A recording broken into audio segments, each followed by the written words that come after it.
Aunque falta más de un año para los siguientes comicios presidenciales de 2025, los analistas políticos consultados por este diario señalan que quienes quieran participar no pueden perder tiempo. Yo creo que aquí hay diferentes perfiles. Por ejemplo, evidentemente habrán unos que tal vez ya estén de retirada. Si vamos a hablar sobre los candidatos que estuvieron ahora, después de los resultados que sacaron, por ejemplo, Herbas, Yacu, incluso Otto, creo que ya está claro que su momento pasó, que aquí el ecuatoriano tal vez es un poco novelero y que para el 2025 sería mejor una retirada. Sin embargo, hay perfiles que sí parece que tienen una segunda oportunidad y por quien me refiero ahorita como segunda oportunidad veo sobre todo a Jan Topic. Jan Topic en este caso no haría lo mismo que recomendaría a otros candidatos que quieren lanzarse en un 2025 porque él tiene un mensaje muy claro que es el tema de seguridad.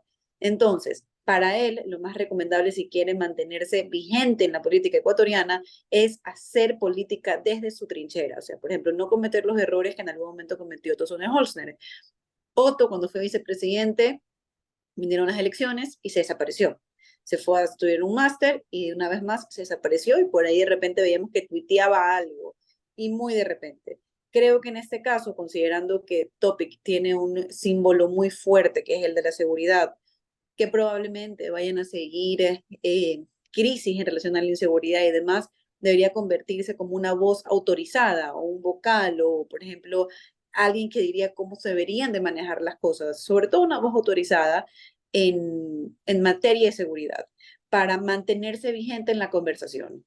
Y algo muy parecido debería ser el resto de los candidatos, pero cada uno según tal vez su tema. Yo diría que Topic aquí tiene ha construido su símbolo como el que sabe cómo hacer las cosas en relación a seguridad, en los otros tal vez en relación a lo que está haciendo el gobierno y cómo debería de hacerlo. En todo caso, mi recomendación bueno, lo que yo viera que vienen a hacer los otros candidatos es no alejarse de la coyuntura nacional, no aparecer 2 meses antes de que empiece el proceso de las inscripciones.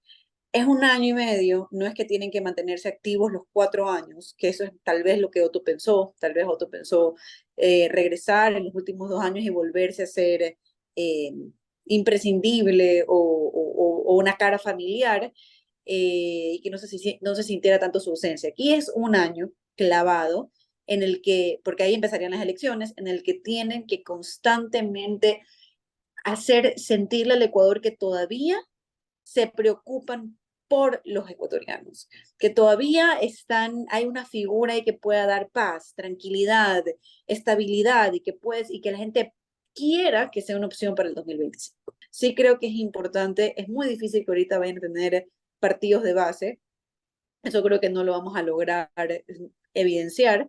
Tal vez uno o dos partidos como Pachacutic sí podrían recuperar un poco las bases territoriales que tienen. Los otros lo veo un poco más complejo, pero aunque sea pensar en qué figuras van a poner para sus asambleístas para demostrar un poco más de cogobierno y no solamente de lanzo a la persona y que vea ahí cómo hará con la asamblea cuando llegue. O tendrán que mostrar en qué medida las propuestas que ellos hacen son mejores que las propuestas que impulse el gobierno en funciones. Puede haber diferencias muy importantes en la orientación de esas políticas. Incluso, digamos así, pongamos el caso de que el candidato que ganara o la candidata que gane las elecciones de este periodo se ponga a hacer una política muy activa. Pero, por ejemplo, concesione los puertos a empresas extranjeras o entregue el petróleo o la distribución eléctrica a empresas internacionales, eso puede generar complicaciones o que no negocia adecuadamente con las telefónicas, que es algo que tiene que hacerse, que digamos que el gobierno actual ha dejado para el próximo. Bueno, si no logra hacer eso, o si lo hace en condiciones que son criticables o que pueden ser criticables para algunos de estos candidatos, entonces sobre eso tiene que ir demostrando que puede hacer algo diferente y aún mejor que un gobierno activo y un gobierno eficiente. ¿No? Claro. Como digo, siempre el gobierno tendrá las primeras herramientas y la primera opción para ganar una siguiente elección. Pero si no lo hace bien o si se demuestra o los candidatos pueden demostrar que se lo puede hacer de otra manera mejor, entonces tendrá una oportunidad de disputar esa mayoría. Ahora, ¿el trabajo en territorio va a ser necesario para quienes esperan candidatizarse o solamente es ver propuestas? No, propuestas es una parte. Luego tienes que tener estructura y luego tienes que tener dinero. Lamentablemente las elecciones son eh, muy costosas y quien tiene una posibilidades de armar una campaña profesional, porque no se trata solamente que te distribuyan espacios en los medios, sino que tienes que hacer la campaña profesionalmente, diseñar los mensajes, diseñar los productos comunicacionales, diseñar además estrategias específicas para diferentes tipos de electorados, discursos específicos para diferentes regiones y para diferentes necesidades. Entonces me parece que las campañas son muy costosas y normalmente si no tienes dinero, pero tienes estructura organizativa, entonces puedes más o menos sobrevivir. Pero si no tienes ninguna de las dos cosas, te va a ser mucho más difícil. Entonces, por eso es que muchos de los outsiders suelen ser empresarios muy ricos. ¿Los candidatos se están preocupando solamente por ellos cómo llegar a la presidencia o también con la asamblea? ¿Hay una preocupación, deben preocuparse o se han estado olvidando de que necesitan un equipo también allá? No, creo que se dan cuenta que necesitan también un equipo. Y eso es lo más difícil de construir cuando eres un outsider sin estructura y sin aparato, porque no tienes quien ponga los candidatos. Ahora, se confía mucho en que la figura presidencial arrastra la votación. Y eso no siempre es así, ¿no es cierto? El correísmo es uno de los más exitosos en arrastrar votación. Prácticamente tiene la misma votación, la misma cantidad de votos para presidente que para diputados. Así, la gente que vota por la Revolución Ciudadana vota en plancha todo. Entonces es el más exitoso en eso. Pero, por ejemplo, la candidatura de Villavicencio tiene más votación en los diputados nacionales que al presidente. Tuvo mayor, pero en cambio, David Noboa, perdón, Daniel Noboa, Otto Sonnenholm, Jan Topic, todos ellos tuvieron aproximadamente el 60%, entre el 50 y el 60% de votación en sus listas de asambleístas, menor, o sea, el 50% de la votación que habían tenido para presidente. Entonces, es muy problemático perder, ahí sí, el tener estructura es más exitoso para retener la votación presidencial en las listas de diputados. Eso contribuye enormemente. Entonces yo creo que efectivamente los candidatos se dan cuenta de que necesitan alguna estructura para retener esa votación también.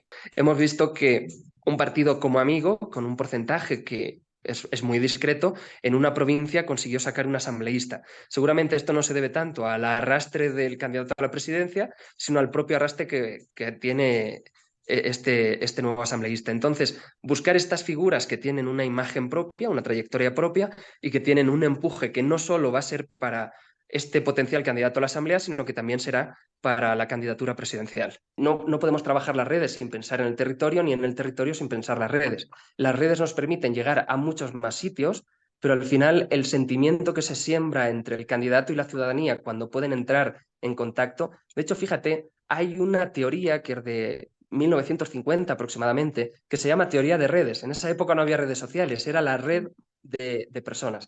Entonces, esta red, que es una de las primeras teorías de ciencia política aplicada ya con base de encuestas, lo que te decía es que es mucho más probable que una persona vote por un candidato en el que con uno o dos pasos pueda llegar a tener algún tipo de influencia. Es decir, si yo conozco a alguien que es amigo o familiar del candidato a la asamblea, alcalde, presidencia, etcétera, es mucho más probable que vote por él porque siento que si yo tengo un problema voy a poder llegar a él o a ella para que lo responda o lo resuelva. Solamente funciona el voto anticorreísta, digámoslo así, ¿no? Que es el que termina captando el candidato que se oponga, sino que tiene que generar un voto propio. Es decir, tiene que haber un candidato o candidata que logre captar estas necesidades que está trayendo al pueblo a colación y que si nosotros analizamos, no solamente se reducen al tema de seguridad, que parecería que en este momento es lo que más nos preocupa a todos, pero si hubiera sido así, fíjate que si hubiera sido solamente el voto por la seguridad el que hubiera ganado, entonces probablemente hubiera ganado Jan Topic. que era el que tenía mayor fuerza en esa parte del discurso, y sin embargo obtuvo una votación muy baja. Entonces esto demuestra que hay otros asuntos que sí están preocupando a la población: el desempleo, la salud, la educación, todo este sector social.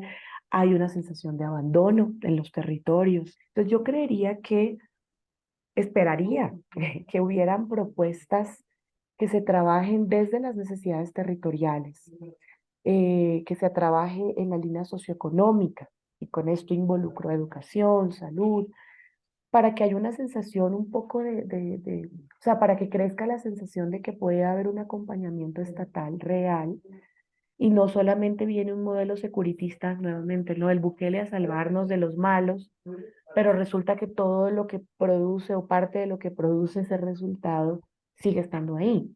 Entonces, a la final, ¿yo para qué me preparo si no puedo vivir en este país? Entonces tengo que irme. Entonces, todo esto tiene que atacarse desde una línea, creo, de una política más social, pero no en lo posible, ¿no? Es difícil disociar, pero ojalá no fuera tan populista. Es decir, pudiera ser un poco más real en el sentido de que esté más asociada a unas necesidades, digamos, reales, no solamente demagógicas de lo que expresa el pueblo, porque, insisto, yo puedo decir, soy la candidata de ustedes y voy a combatir la inseguridad, el hambre, la pobreza. Ok, maravilloso, pero ¿cuál es el planteamiento real frente a una situación tan crítica como la que está viviendo el Ecuador en todo el sentido amplio de la palabra, ¿no? Económico, social y por supuesto de la violencia? Tiene que ser muy acertado para leer este sentimiento del electorado, por lo que te digo, ¿no? Porque hay una dosis de un voto emocional fuerte también. Ujú. Entonces no solamente tiene que tener una propuesta, creo yo, sólida, sino que también tiene que ser atractivo.